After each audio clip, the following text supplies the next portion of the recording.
So what is the Traitor Primarchs' excuse? What have they been up to since the Horus Heresy? Sucking each other's dicks. I don't know where that fucking came from, the intrusive thought. As well as a Velcro dildo. Hence, What the fuck? Hey there, guys. Alright, today we are back with another Warhammer 40k lore video, but this time hitting up a new channel that I have yet to watch, Major Kill. Y'all, this was one I saw recommended a few times. I feel like this channel was recommended probably the second most after Bricky. At least out of the comments that I could see, out of the horde that is you Warhammer 40k fans.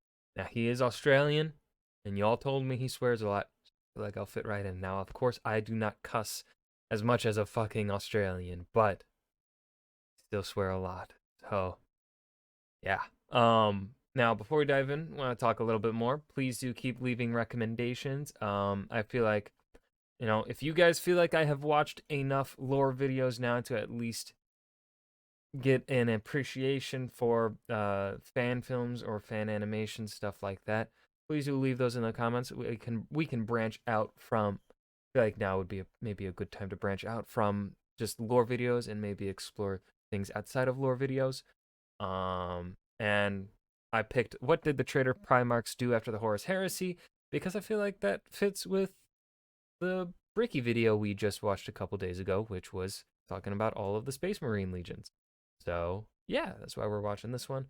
Bit disjointed beginning here. My brain is firing everywhere. So yeah, leave any more recommendations down in the comments below. We'll see how well this video performs. If you guys like my reactions to Major Kill's stuff here, we'll see. I don't know how much I'm gonna try and talk a bit, because right, I feel like you should do as a reactor. You should try it. Sometimes I mess up and don't always talk that much. Sometimes I just get super drawn into the video and then just forget to speak. Hopefully that doesn't happen here. I try my best when it comes especially to the my fantasy author reacts to talk more. But yeah, brain is really going everywhere today, just fucking yapping right now. Before we dive in, make sure you go and check out the links in the description box below. I'd love if you join the Discord and follow me over Twitch, and please do go check out the gaming channel here on YouTube. And yeah, really don't want to talk too much here at the beginning. We've already spent like 3 minutes yapping. So let's go ahead and learn about what the traitors, the heretics, did after their betrayal to the God Emperor of Man. G'day guys and gal. Primarchs are the creme de la creme. Shrouded in destiny, these literal demigods are second only to their big shiny daddy. I already like this channel. Crocs. Everyone is second to Crocs. In their prime, each Primarch conquered thousands of worlds, their very existence causing strain on the fabric of time and space. The return of Guilliman has pulled the Imperium back from the jaws of total collapse and has made defeating chaos once again an option, whilst the legacy of the long... Okay, there is some lore that I feel like I have missed. I don't think Bricky talked about... Did Bricky talk about Guilliman, like, coming back from the dead and saving the Imperium? I can't remember. I might have zoned out. Oh shit. Dead Horus continues to plague mankind to this very day. So it begs the question, if Chaos was able to walk away from the Horus Heresy with 7 intact Primarchs and the Imperium lost like all of theirs soon after the Emperor cosplayed as Stephen Hawking, how God damn it. the fuck hasn't Chaos won? Well, it turns out that joining a faction called Chaos isn't very good for your organizational skills. And No way. if there's one thing I know, it's that to conquer the galaxy, you need to be organized. Yeah. Okay, one thing I will say, with Warhammer 40k and what I have noticed is, like, sometimes when it comes to, especially sci-fi, and this is a problem within fantasy as well, sometimes you can make a certain faction, you can run into the sometimes that comes up, and I don't really have any good examples off the top of my head. But I feel like one of the problems that can happen is that you can just create something and then just be left with kind of like, oh shit, it doesn't make sense for them to like either collapse or like just completely sweep through the enemy, right? Like you run into that kind of situation where it's like, well, I want these guys to stay at war, but one side clearly should be like winning, right? Um, what I feel like Warhammer 40K has done, based on what I have watched so far, has done a pretty good job of having that balance where it is pretty easy to see like why one faction isn't just completely decimating everyone else. Like I think they've done a pretty good job of establishing that. Or at the very least, the videos that we have been watching have done a good job of explaining that to me. Guilliman hasn't pussy whipped the galaxy back into the Imperium's favor because he can punch really hard or, destroy your brain from behind. He's done it because he has out of this world organizational skills. So what is the Traitor Primarch's excuse? What have they been up to since the Horus Heresy? Sucking each other's dicks. I don't know where that fucking came from, the intrusive thought.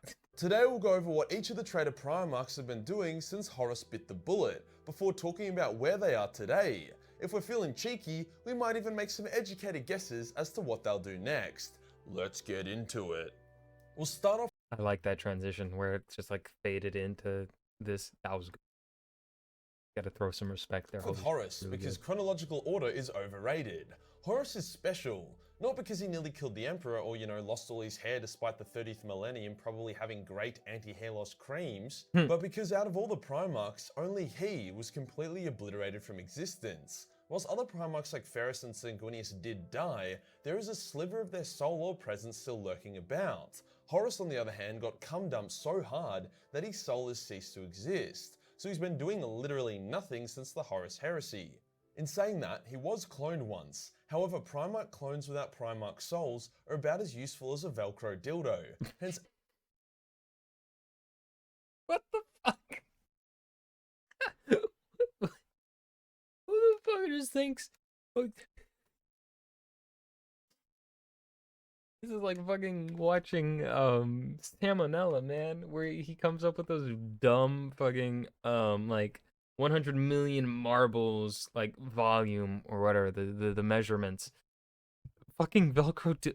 Who the fuck thinks of a Velcro when coming up with a what? Abaddon was able to clap the clone of Horus like it was nothing. Now we have Fulgrim, who may as well have died considering how little he's done. By the end of the Horus Heresy, the Emperor's children and their Primarch were completely fucked in the head. They stopped attacking the Imperial Palace during the Siege of Terror and instead just rounded up scared civilians and then turned them into cocaine. I'm not even kidding, that's exactly what they did. Once the traitors had lost, they all pissed off to go do their own weird Emperor's children shit. Fulgrim, is that his name? Has the most effeminate face, but then the most yoked out fucking forearms, dude. Look at that. Like, hold on. Can we... Like, the lighting is bad here, but like, I do my forearm exercises, man. And what the fuck? Such as Russian starfish. Dude must have an entire day dedicated to solely yoking out his forearms. Orcs or masturbate with sandpaper. Before Fulgrim completely retreated, he baited Guilliman into a duel, which is a pretty fucking stupid thing of Guilliman to get baited into. Turns out a gigantic rape snake with 4 arms is more powerful than a Roman Aryan with a flaming sword, hence Guilliman was put into a 10,000-year coma. After this, Fulgrim retreated back to the Eye of Terror, and he created his own pleasure planet, which he rarely ever leaves because, it's a pleasure planet. I mean, he did, however, I do the same. I would never leave either. leave it once to answer Rylanor's distress beacon on Isstvan 3. Rylanor, as we know, is the best fucking dude around, and was able to be so honorable and noble Who's Rylanor? that the 1,000 Sun sorcerers that were with Fulgrim allowed Rylanor to blow up the planet, killing them just to inconvenience Fulgrim. Fulgrim's demonic body would recover from this, but his pride never would. hence he retreated back to his pleasure planet to suck on some demon titties. He remained there I mean, I would do the same. I'm just saying. I would. Fulgrim, you're getting shit on right now. Justifiably so, but I understand. until the return of Guilliman, which caused Fulgrim to attempt to corrupt Guilliman to chaos, which, obviously failed. Since then, Fulgrim has been spotted in real space for the first time in thousands of years, leading what remains of the Emperor's children to wreak some havoc. Someone who has been even more absent than Fulgrim is Perabo. Purdy was the first traitor to abandon the Siege of Terra, even before it was clear the traitors had lost. He did this because he was doing all the work whilst his brothers were off railing the ashes of millions of people. However, he still wanted to show Rogel who was boss, hence he baited him into attacking an unbeatable fortress. Needless to say, Rogel got his ass whooped, and for his efforts, Perabo was elevated to Demon Prince of Chaos Undivided, much to my and a lot of fans' dismay. They didn't have to make Purdy a Demon Prince, and it just doesn't suit his character, but whatever.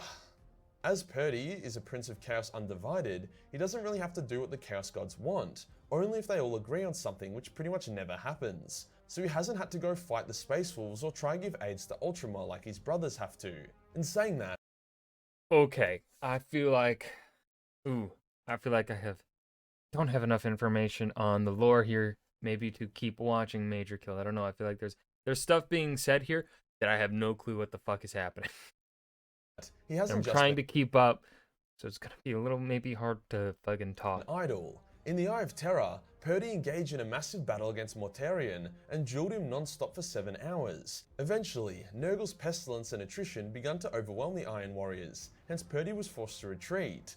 Well, I guess those brothers kissed and made up or something, because they soon teamed up to create a computer virus, which was also a literal virus. This got uploaded to the Mechanicus' networks, and it caused numerous Forge worlds to fall, as their machines turned into demons and shit. Gotta keep your antivirus up to date there, Mars. How many times have I told you about this?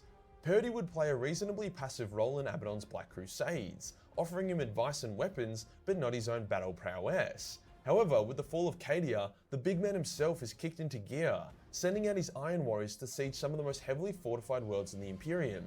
For Purdy, if it ain't a challenge, it ain't worth doing. Now we have Lorgar, the man who started the Horus Heresy and the man who gained the least amount out of it. Lorgar wasn't even present during the siege He started the Horus Heresy, but the heresy isn't named after him. Oof, loser. of Terror because Horus beat the shit out of him when Lorgar tried to stage a coup. Since then, he's done a lot of sulking. If you think Perabo feels underappreciated, then boy, let me talk about Lorgar. When the traitors had all fled to the Eye of Terror, something followed them. A dark mass of ravens, Vengeance Incarnate, Corvus Corax. See, the Raven Lord had figured out how to embrace his inner warp powers, hence he was able to turn himself into a demon, but like, not a chaos demon. As such, the word bearers had a really shitty time, with Mr. Raven slaughtering them like pigs. Lorgar came to Corvus and was like, "I have ascended to demonhood and unlocked my power. You are nothing compared to me." And Corvus was like, "Yeah, cool story, bitch boy." And then he proceeded to kick the ever-living shit out of Lorgar, forcing him to run away.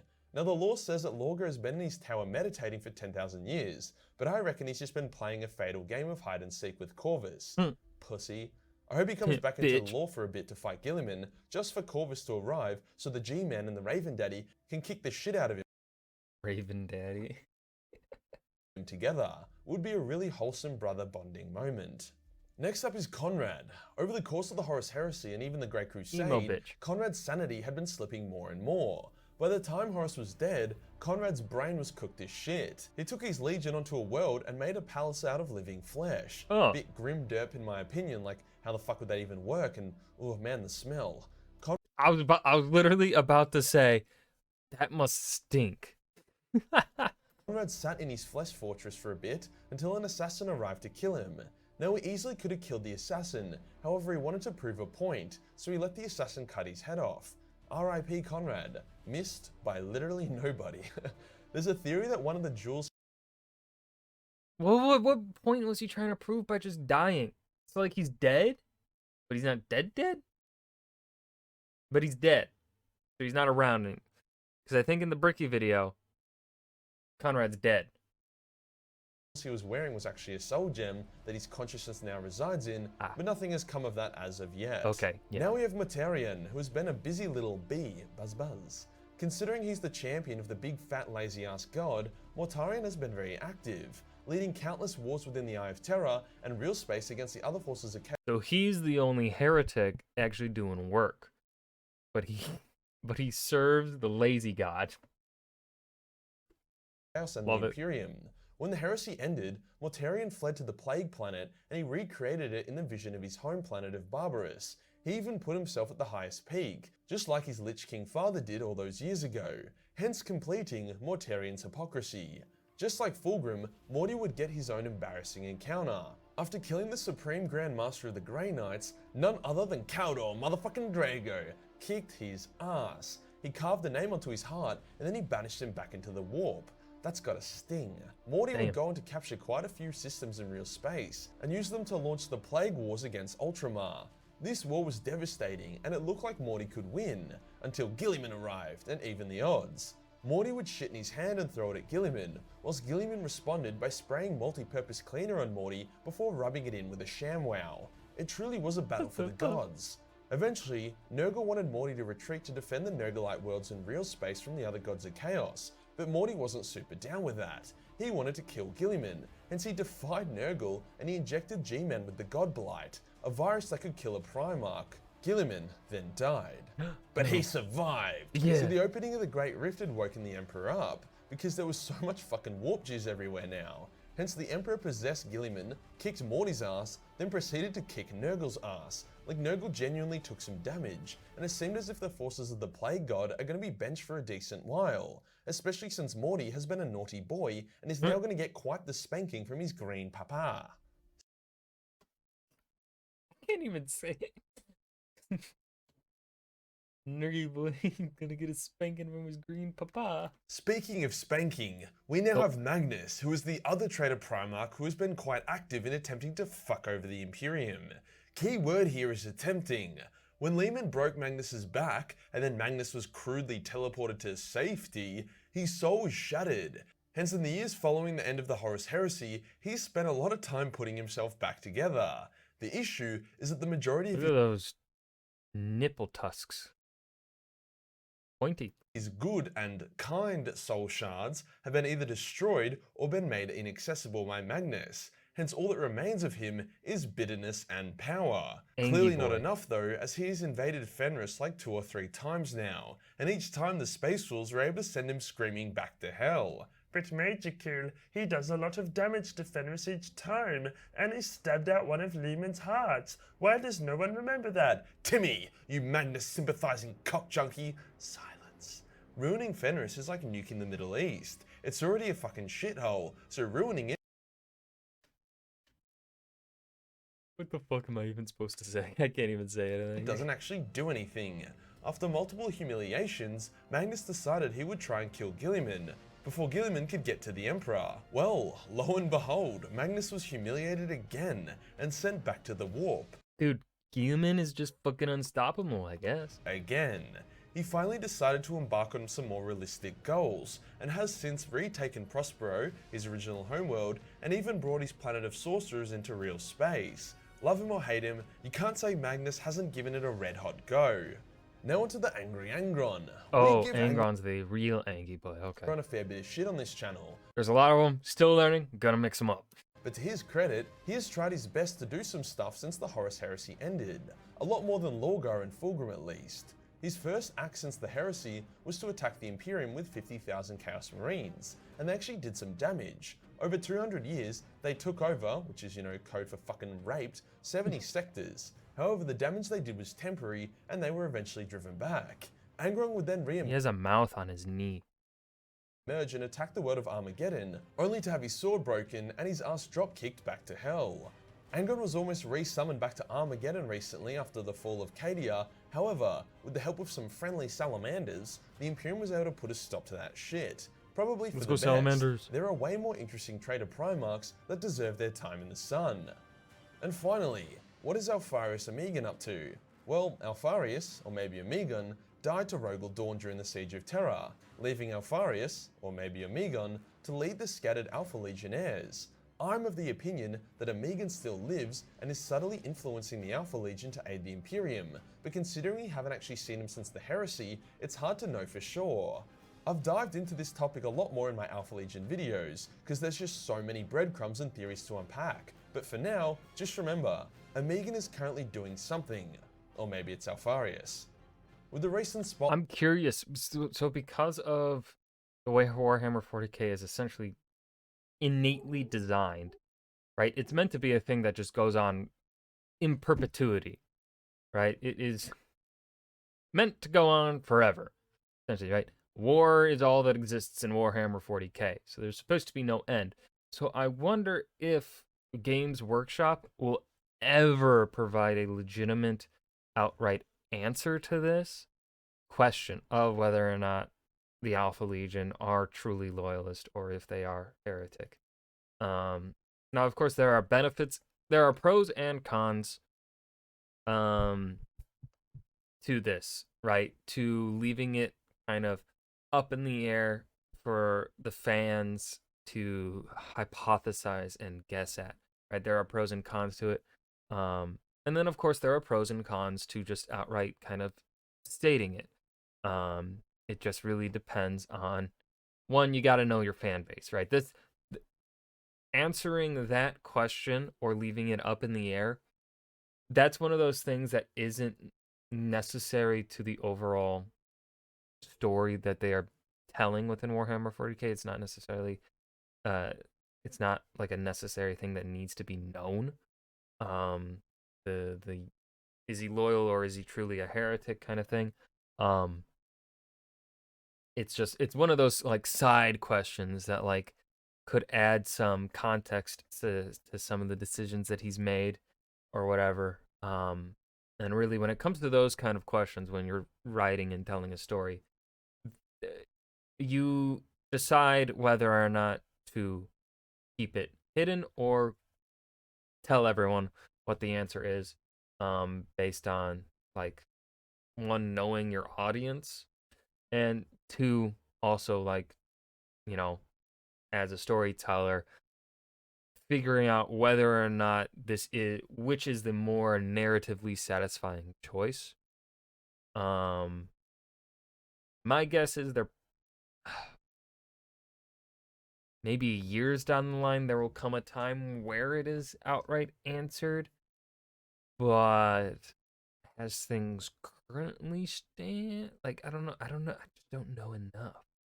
But like the fact that so far we have had the Alpha Legion mentioned twice, and both times the fact that it is very much up to speculation whether or not Alfarian or twin, or the other twin, are loyalists or like, right, if they are actually secretly working for the Imperium still while being chaos or whatever. Right, that is fact that's been, we've heard that mentioned twice, and both times it's been mentioned, we have heard people speculating that they are actually working for the Imperium.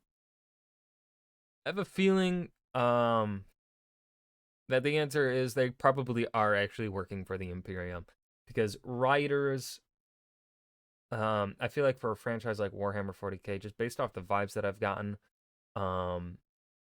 the various authors that have worked on this, they've likely been sprinkling in that stuff purposefully, so it's probably true. My guess. Was a completely random like kind of tangent.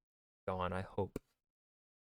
I'd be happy if half the things I said in the last few minutes made sense. spotlight on Magnus, Morty, and Angron, it's time for them to get subbed out. I think the return of Lorgar and Purdy would be really interesting, and open up the door for the next Loyalist Primarch to wake up from his slumber in the bowels of the rock. If you enjoyed the video and you want to support the channel, then Patreon is the place to be. Where only $1 per month give you access to a boatload of hentai, and $5 per month give you access to the Major Kill sticker, which is about to be sent.